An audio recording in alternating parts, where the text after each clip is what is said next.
Assalamualaikum warahmatullahi wabarakatuh. Kami dari kelompok 3 metodologi penelitian akuntansi akan mempresentasikan hasil diskusi kami tentang data dan sampel. Anggota kelompok kami adalah Niken Kusumasari, Amelty Lisa, Maya Oktavia, Eva Suryaningsih, Dea Indrani Oktaviani, Habib Al-Muhtadi, Ainisa Nurjanah, Dinda Eka Lestari, Syifa Aulia Ramadanti, dan Fauziah Ayustianing Tias.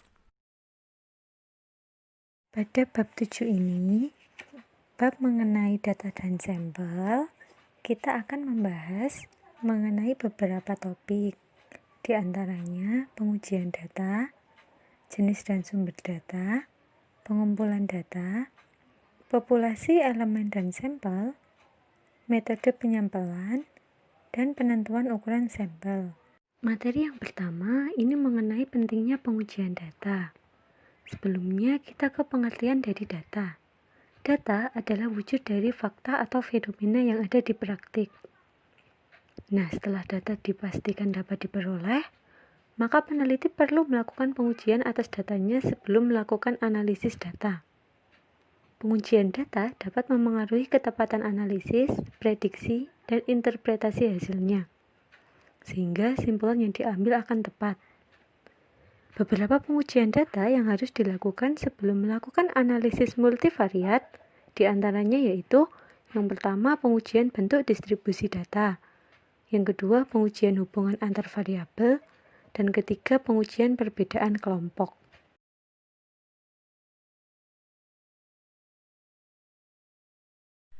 Jenis dan sumber data, bentuk atau karakteristik datanya. Data kuantitatif yaitu jenis data yang berupa angka-angka yang berasal dari perhitungan masing-masing atribut pengukuran variabel. Sedangkan data kualitatif adalah jenis data yang berupa penjelasan atau hasil jawaban kuesioner yang diboboti dengan angka-angka sesuai dengan skala pengukuran yang digunakan. Pada dasarnya, runtun waktu atau time series jenis data yang nilainya diambil secara berurutan atau reguler selama periode waktu yang ditentukan. Cross-sectional jenis data yang nilainya diambil pada waktu tertentu atau one-shot time dalam batasan yang sesuai dengan atribut pengukuran tertentu. Yang ketiga adalah polling data, jenis data yang nilainya diambil pada saat tertentu atau one-shot time dalam batasan yang sesuai dengan atribut pengukuran tertentu dan selama periode tertentu. Metode pengumpulan data yang pertama primer, berasal langsung dari objek penelitian atau responden, baik individu maupun kelompok, dikumpulkan langsung dari individu atau kelompok yang disajikan responden. Metode pengumpulan datanya dapat dilakukan dengan cara yang pertama interview, yang kedua kuesioner, dan yang ketiga observasi. Dan metode pengumpulan data yang kedua adalah sekunder, berasal dari pihak atau lembaga yang telah menggunakan atau mempublikasikannya, dikumpulkan dari pihak atau lembaga yang menerbitkan atau mempublikasi atau menyediakan data sekunder atau mengambil langsung dari data dasar yang ada di perpustakaan atau penerbit data, kemudian dihitung sesuai dengan formula tertentu.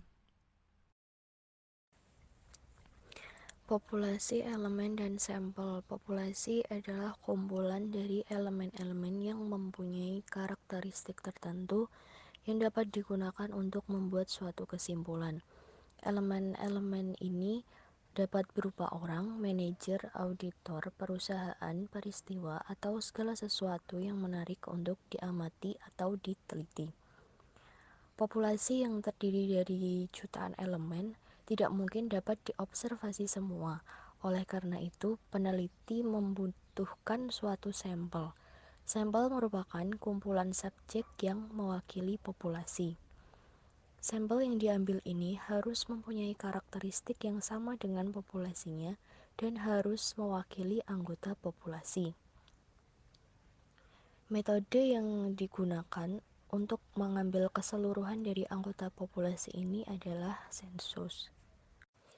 Yang selanjutnya mengenai langkah awal dalam proses penyampelan. Dalam penyusunan proses penyampelan ini ada dua inti yang harus diperhatikan oleh para peneliti, yaitu yang pertama menetapkan populasi dan menentukan kerangka sampel. Kemudian yang kedua menentukan metode penyampelan yang tepat untuk dipilih. Peneliti terlebih dahulu harus menetapkan populasi target yang berkenaan dengan elemen, batasan geografis, dan waktu.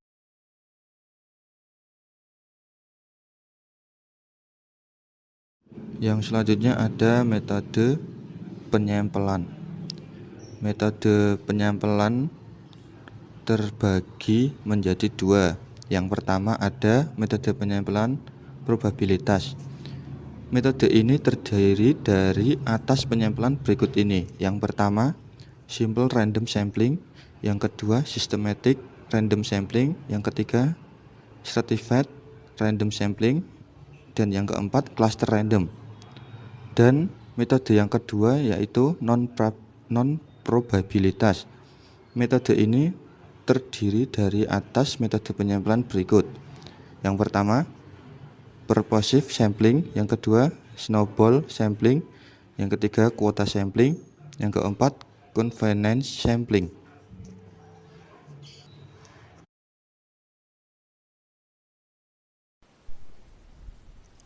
Penentuan ukuran sampel. Penentuan ukuran sampel dipersyaratkan ketika peneliti akan menguji datanya dengan analisis statistik parametrik. Penentuan ukuran sampel ini bergantung pada hal-hal berikut ini. Yang pertama, yaitu jenis metode penyampelan yang mengandung parameter yang dijadikan tolak ukur analisis. Dan yang kedua, tidak melibatkan jenis metode penyampelan dan nilai parameter yang dijadikan tolak ukur analisis. Kemudian kita akan membahas rumus yang pertama, yaitu rumus ukuran sampel untuk sampel random sampling. Rumusnya sudah terdapat di dalam PPT ini. Kemudian keterangannya yaitu N sama dengan ukuran sampel, N besar sama dengan ukuran populasi, simbol simpangan baku untuk populasi, BE untuk bound of error, Z dalam kurung 1 kurang alfa per 2 yaitu konstanta diperoleh dari tabel norma untuk alfa yang dikehendaki. Kemudian untuk rumus yang kedua yaitu rumus ukuran sampel untuk stratified random sampling. Keterangannya yaitu NI untuk ukuran strata atau banyaknya satuan sampling yang ada pada strata ke sekian, yaitu 1, 2, 3, dan seterusnya.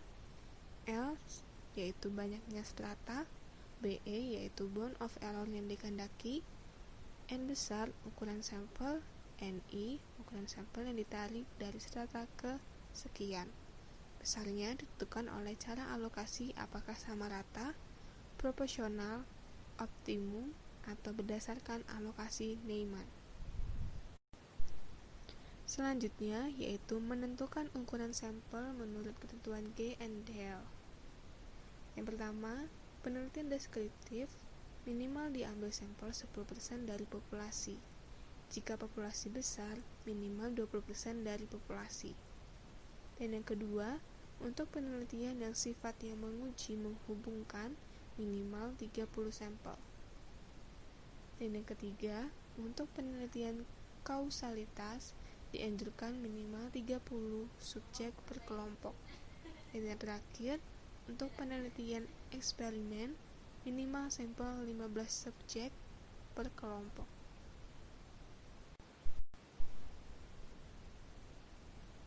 Rumus ukuran sampel Slovin.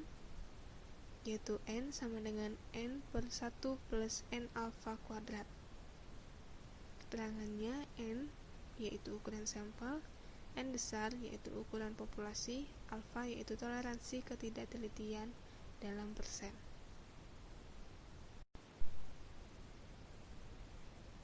Kemudian rumus ukuran sampel Cauchy-Morgan, yaitu keterangannya N sama dengan ukuran sampel, N besar yaitu ukuran populasi, P yaitu proporsi populasi, D yaitu derajat ketelitian, X kuadrat yaitu nilai tabel X kuadrat.